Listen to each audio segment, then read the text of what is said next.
welcome to another episode of Tesseract Talks, the place where we put the spotlight on tech trends, startups, and VCs. I'm your host, Marko, the founder and CEO of Tesseract Analytics, and it is my pleasure today to have James Church as our guest. He's a co-founder and COO at Robot Mascot, author of book Investible Entrepreneur, and visiting lecturer at Regent's University London.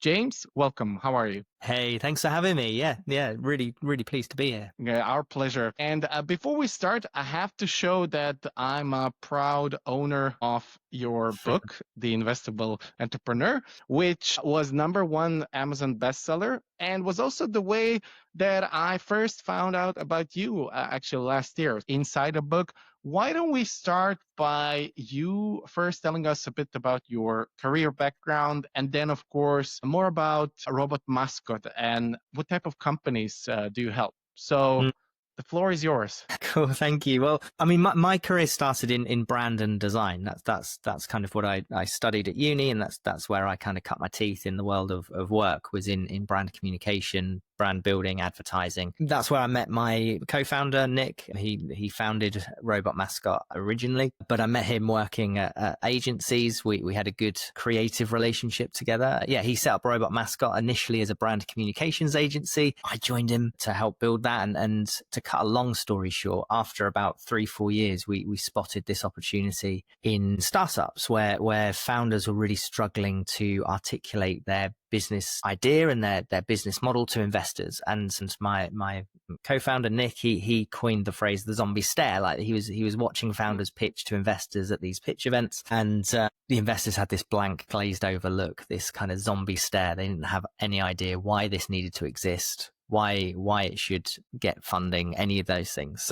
So we kind of looked at it and go, as brand communication experts, helping complex products, like helping people sell complex products, we were probably able to help these founders better articulate their business case to investors. So that's the road we set off on. And I ended up doing hundreds of hours of research with founders and investors and understanding really kind of what that audience were looking for. And we treated raising investment like a sales and marketing process, a communications process, where you need to really understand the audience, understand the message they want to hear, understand what makes them tick, makes them want to buy.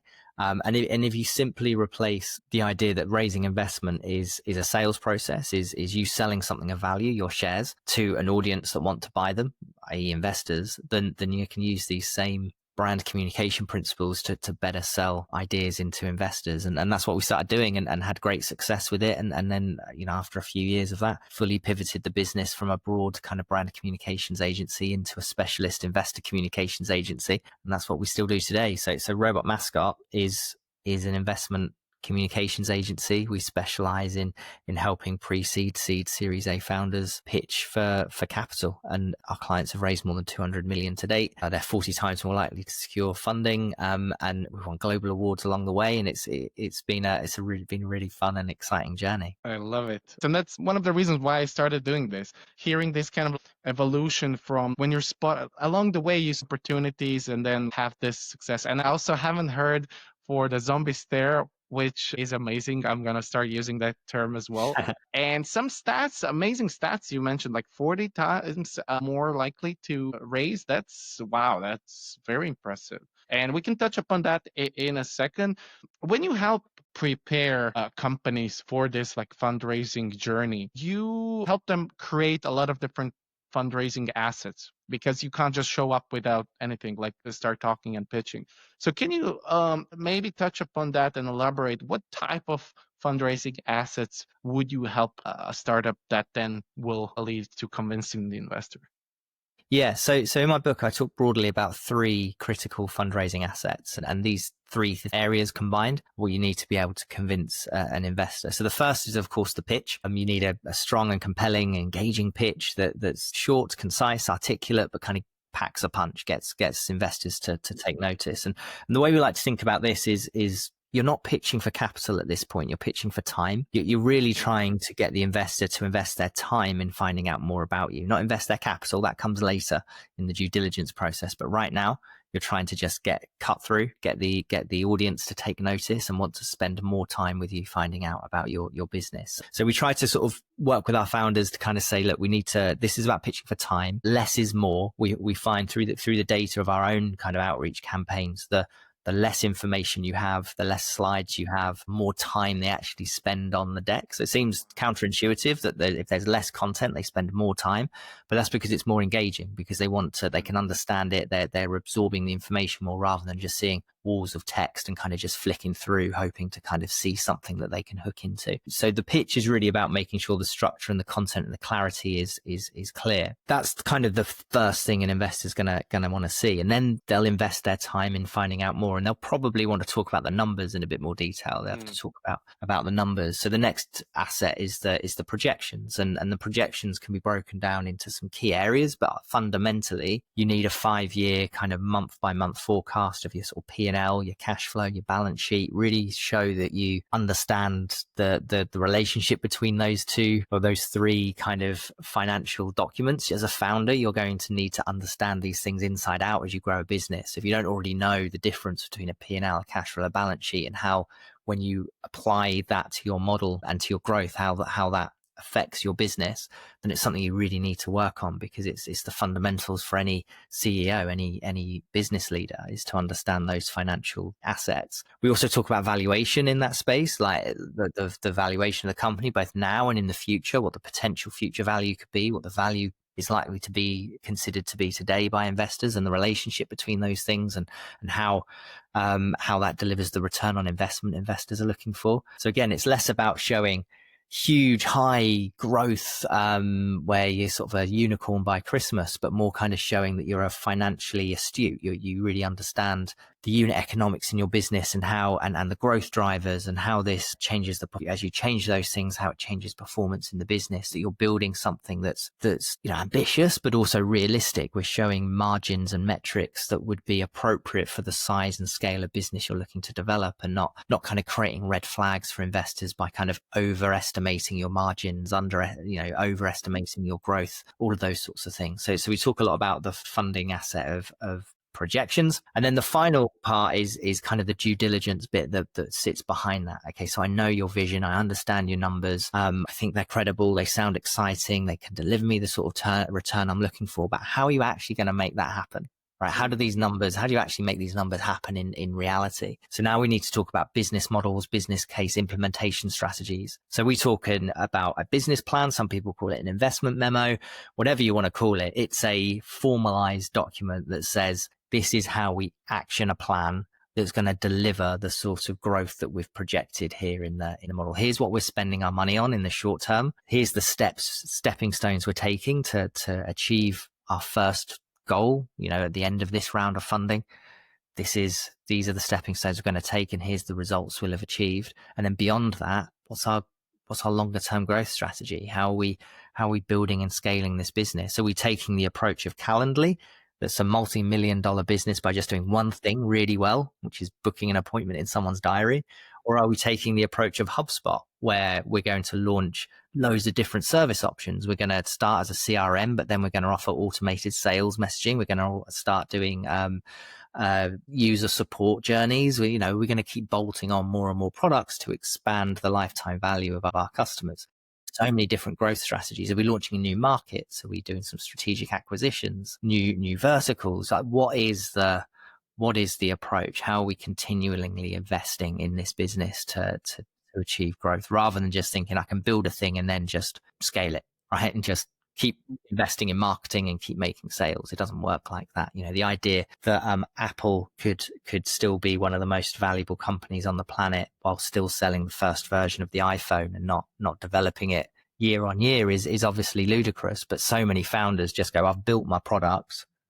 Now it's just, I need to scale it, and it's all just about sales and marketing. And then look, if I put X amount into marketing, look how much sales I've got, with no thinking about how you're going to sort of continually develop and grow the business to make that happen. So they're the three kind of fundamentals, really: pitch, projections, plan. If you can get those three critical fundraising assets in place, then you've got a really solid business case for investment. This sounds amazing, and I can see how much depth and knowledge and experience you have in this field. So, when a startup, let's say they need help with fundraising, they come to you, you tell them these are the 3 stages we need to work on. How much consulting goes around this besides just creating the asset? Because you have to understand their business in order to prepare the asset, in order to visualize it Yeah. in the best possible way. So my question is, are you using all this like expertise to tell them something a bit, something more, or some recommendations about their direction, about their strategic approach as well? Or is it just focusing on creating the assets? Yeah.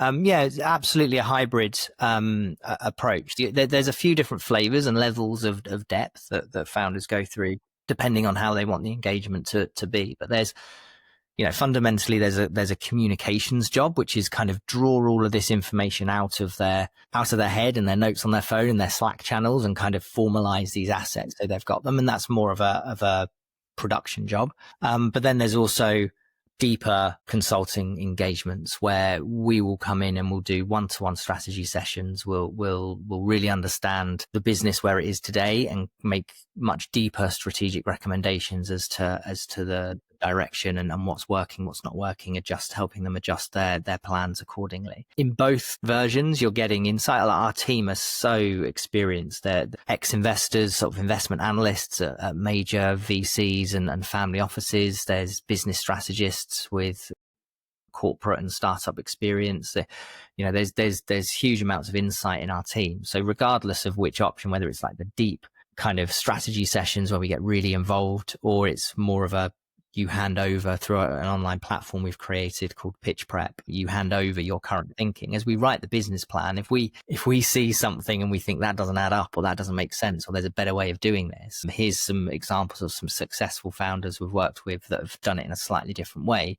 We'll always highlight that stuff and kind of say, have you considered this as an option? Here's why we think what you're thinking of doing right now might hinder your progress with investors. Ultimately, it's for the founder to decide on their direction of travel. Of course, it's not our business, but we will always support and guide and provide alternatives where we feel they're missing a trick or could improve their business model or business case if they were to do that. So yeah, it's pretty involved. And let's say I'm a founder now, have like small running business or startup, and what do you suggest, or what's the timeline? Let's say I approach to you, look, I want to raise around my first funding. What would be the timeline? Does it take 3 months, 6 months, a year? Like, what's how quickly, let's say, can you help someone get ready to go and avoid that zombie stare?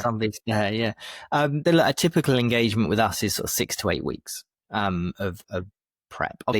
Those that are wanting deeper consultation or have less kind of work done ahead of working with us, if you like, less preparation, might take a little bit longer because there's a bit more kind of ironing out to do, but typically 6 to 8 weeks is typical. In terms of how long it takes to raise funding, we've had people close within a week, we've had people close within 12 months. So it's like, it's not very helpful to say it will take between a week and 12 months to close your round. I think most people settle on sort of 3 to 6 months being a good average for a round, but it really is, it's in the investor's hands how quickly they want to move. And some people get lucky and get someone committed in a week. Others, it's a bit more of a long game. Okay.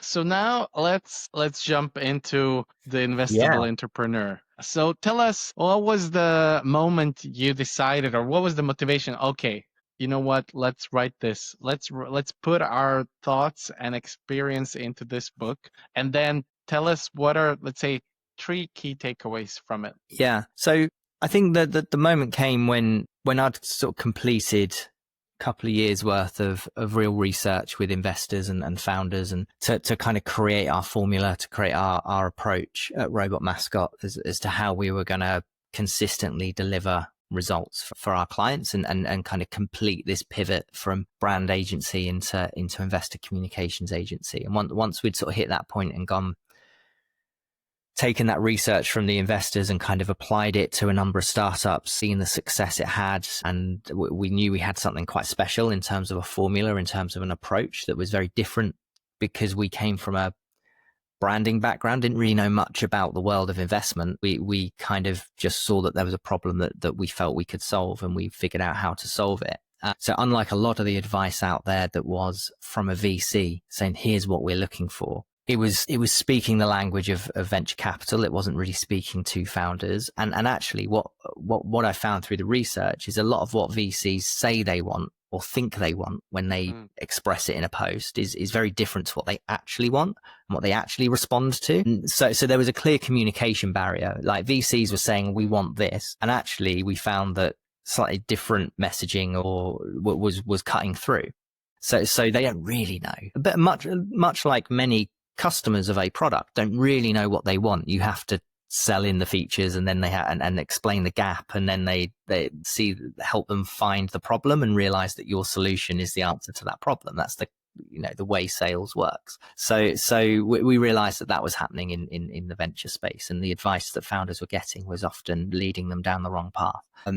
So that was the moment where I felt there didn't seem to be at the time a book or a resource that spoke to founders in their language in a way that they would understand. And I felt, having been in that position myself a couple of years ago, having known nothing about the funding space until we went and done all this research on it, we probably had a unique voice where we could speak to founders about raising investment in a language founders would understand and grasp and be able to action. So that's what we did. And that led to creating models and processes that they could understand. And then I wanted to package all that up into a resource. And I thought a book was a good way of doing that. And from a purely self-centering perspective, it would position us and Robot Mascot as an authority in the space and help us with our own business. So there was definitely a sense of self-centeredness to it. But fundamentally it was, I kept getting asked the same questions. VC's advice or advisors' advice that came from the world of VC wasn't always as helpful to founders as they thought they were being. And I felt like there was a different approach we could take with what we were doing, and a different language and a different way of engaging with founders on this subject. And that seemed to have paid off with it being a number one bestseller, outselling Elon Musk, Jeff Bezos, Richard Branson on when it did go to number one. So I mean, yeah, outselling cool. Jeff Bezos on his own platform, that's so it's pretty cool, isn't it? If I ever meet him, I'll be sure to mention it. I don't think he'll care. Yeah. He's got big and road. And I mean, it to me, yeah, it makes sense, and it's probably it was very smart thing to do. And then, like, in terms of the topics or like key takeaways, them like itself, like, what would you say, like, three, like, if someone said, okay, give me 3 points from the book, I'm a founder, like, or what kind of type of insights will this book give me? 3, I guess, preparing for the pitching part. That's number one. Yeah, preparing. I think there's sort of a lot in there about. Well, one, I'm going to think about this in the journey you go through when reading the book. I think initially the first part of the book is, what is fundraising? What are investors like? What are they looking for? How should you really be thinking about this process as a founder? What is it really like? What do you really need to have in place? What's the purpose of all of this? How does it all work? So really getting your mindset right as a founder in terms of what are you going in this to achieve, and how does it all work, and set the foundation of what raising investment is, and why you might do it, and what's inside the mind of an investor, and how do you sort of start to understand the audience that you're pitching to. Then the second part of the book is really focusing on now you understand this fundamental context. How do we actually action this? How do we create something investors go into? And I go through a methodology which we might touch on later, the 6 principles of the perfect pitch, and we go through we will whole methodology. But fundamentally, it's about preparing the round, preparing for the investor scrutiny that you're going to be putting yourself under. a bit like going on a date. You want to prepare yourself properly for that date, so you're seen as an attractive mate. You want to do the same when going out to pitch for investment. So the second part is all about how do you prepare properly and make sure you hold up to investor scrutiny. And then the third part is kind of how do you go and find that date, right? What platforms are you using? What strategies are you using to go and find the right people to pitch to find that perfect partner that you might be looking to find? It's all about kind of how do you go to market? What are the different types of funding available to you? Crowdfunding, seeds, angels. What's the difference between the two? How does that shape your approach? And really getting founders to think about raising investment like a B2B sales process. I mentioned it earlier. You've got a product to sell, which is your shares, and you have an audience to sell it to, which is investors. And if you understand a typical B2B sales process from a marketing perspective and what the stages are of kind of from awareness, knowing nothing about about this business and this product, all the way through to wanting to buy and commission the order. If you take that B2B sales process, you can actually map it across the typical phases an investor will go through when making a decision. And again, it's about just sort of flipping the founder's mindset to go, actually, this is something I can do. It's just a sales and marketing process. If I want to be in business, this is the bread and butter of any business, is to have a good sales and marketing process. So if I treat it like that, it no longer becomes this big, scary, how on earth do I find investors? It becomes just a process I go through to fill a funnel, convert leads into investors. So that's the final part. So they're the three key takeaways you get from the book. No, awesome. I mean, really interesting. And of course, I encourage the audience interested in the topic to go and get the book if they want to get more details and insights. And we have a lot of existing as well as future entrepreneurs here watching us. Tell us, what are the 6 principles of the perfect pitch that you mentioned in the book? Yeah. So what are those points? Yeah, so that they can be split into 3 phases, but the first 2 are the preparation phase, and that's plan and projections. And we talked about those 2 critical fundraising assets earlier, so I won't go into any more on that. Before you create your pitch, you need to start with the plan and the projection. So investors see them. Pitch, projections, plan usually is the order in which they'll see the documents. In order to create a compelling pitch, you need to have your plan and your projections in place. Your plan informs your projections, making sure your projections are credible and hold up to scrutiny. And then those 2 things inform your pitch. So we start with preparation, get those 2 things nailed. Then we go into the content phase where we look at structure, content, and clarity. So this is the creation phase, the creating the content, the language that you're going to use. So the idea is to think about the structure of the pitch, the story you want to tell. And I talk about a 5-act structure in the book, which again, I won't go into now, but we talk about a 5-act structure that really mimics the way we're told stories from film and play. We're just told stories in this way since the day we were born. It's been a way of telling stories via this sort of story arc since, the ancient Greeks used a 5-act structure. So did Shakespeare. Like every major piece of work that you could think of would be written in this structure. So we can use that same storytelling format to structure our pitch. So talk about the structure of the pitch. We then look at the content and kind of go, how do we set up a compelling and articulate, concise content for each slide. And then you've got clarity, which is how do we make sure that the content we've produced is going to land, is going to be clear. And I talk about some do's and don'ts and also some common mistakes founders make when trying that they think make things clearer, but actually makes things less clear. So really thinking about the clarity of the communication and the message. And the general principle is like, stay out of PowerPoint, stay out of Canva, stay out of whatever you're designing this in, and just do this on a black and white Word document, right? Just think about it as a piece of communication. If you can have 12-point aerial text, slide 1, 2, 3, 4, 5, and the headline and the bullet points, and you read through that and it sounds impressive. It sounds like it could be a multi-million-dollar business. Imagine how powerful it'll be once it's designed. But don't be led by a design template you found in Canva and kind of crowbar your content into that design template, because now you're thinking visually before you think about the language and the communication. So that's the core principle of those 3 steps: structure, content, and clarity. And then the 6th principle is design. That's when we start to bring this black and white 12-point aerial text into a design, really talking about design principles really around design hierarchy. How can we make sure that the eye is drawn to the key bits of information we want investors to remember and take note of? How can we use design to set the scene and make this appear like the multi-million-dollar company that it's promising to be? This is probably the biggest deal you've ever done in your life. You're asking for hundreds of thousands, if not millions of pounds of someone else's money. So the way you present yourself, the way you look, the way you come across in the first few seconds says a lot about how much you care about your business and how much you care about the investor, and it sets the tone as to your own credibility.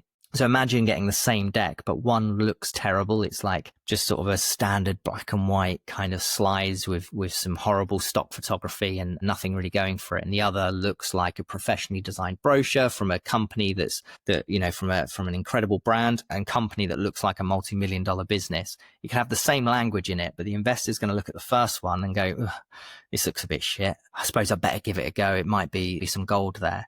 Or they'll look at the other one and go, whoa, this looks awesome. I can't wait to learn more about this. Same message, but the investors started with a completely different mindset just based on the way it looks. And we're always told by our mums, aren't we? We shouldn't judge a book by its cover. But the truth is, as a human race, we do, and we can't help it. It's psychologically, and I talk about the psychology behind it and how this goes all the way back to our caveman origins as to how we perceive visual information. So really we talk about the power design can have. And what we know when you apply all of this from our own data and our own outreach campaigns to investors, we know that the pitch decks that follow these principles get 2.5 times more time spent on the deck, 6 times as many investors making it to the end of the deck rather than dropping off after a handful of slides. So if you're going to reach out to investors and put time and effort and resource into reaching out to investors to raise capital, it pays massively to get all of this stuff right beforehand, because you're going to get 6 times as many people viewing your whole pitch than spend 2.5 more time engaged in your deck than everybody else's. So it really pays off if you're gonna put the effort in to do it properly. It's like conversion rate optimization on a website, right? If you're gonna drive ads to a website, you want to make sure it's converting at a high rate. Otherwise, you're just wasting a lot of that traffic. And you want to be doing the same with your pitch. Amazing. I mean, this topic we could go on for like multiple episodes, and I will see you on another episode. But thank you so much, James. That was all for today. Thanks for sharing your story and these valuable insights. And yeah, I hope to see you either here in London or on another episode. But thanks for coming. That'd be amazing. No, thanks for having me. It's been an absolute pleasure. Pleasure. And again, make sure everyone to go and check out the book. Reach out to James on LinkedIn and of course, Robot Mascot. And see you on the next episode.